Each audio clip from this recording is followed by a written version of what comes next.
Hey, this is Joshua with Cultural Catholic. I'm coming at you a little bit late on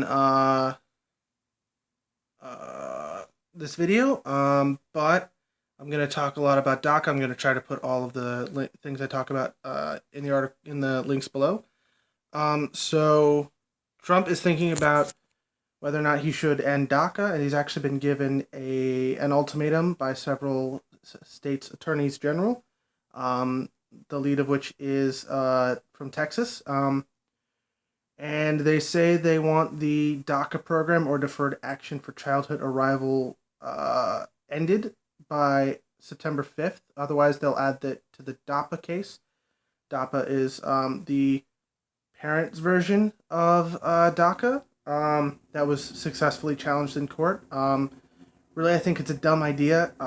These people, the individuals who are in the DACA program, are extremely well vetted. They have to fulfill several certain requirements to be eligible for the program. When they're in the program, they have to be gainfully employed or in school. A lot of them actually own businesses and homes, and there would be a huge, massive blow to the GDP because they take about 730,000 workers out of the workforce. And that could actually do a huge amount of damage. And coming from my own personal experience, I have friends who are DACA.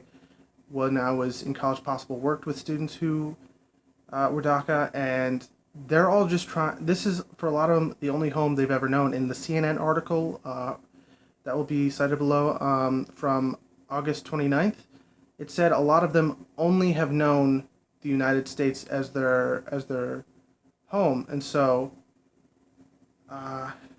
yeah, it seems like these state attorneys general are trying to pander to similar voters that Trump went with, and it's really just a big distraction from those who are actually causing the problems. Instead they're focusing on people who literally have no power. So the CNBC article from August 31st cited a report from pro-immigration group, Immigration Reform Group. So there may be a bit of bias, but that still doesn't mean that we can't take it seriously. And that brings an economic approach to the argument on keeping DACA. I personally would go with the argument they were kids when they were brought in. Only individuals who were brought to the United States under the age of 16 years are eligible for this program. Granted, a good number of them are adults in their 30s, but most of them came to this country. They were too young to understand what was going on. Most of them, and a lot of them, when they came to this country, they were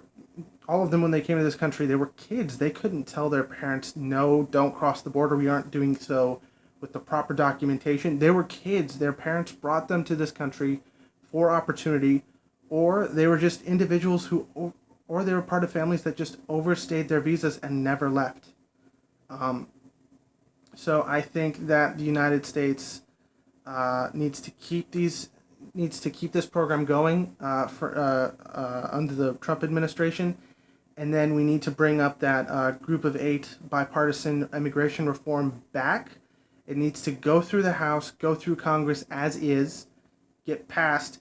A lot of this will go away, as will if they take the DREAM Act and get that through Congress, basically as is, because both of those died in the House basically as political pawns to try to win seats in the 2014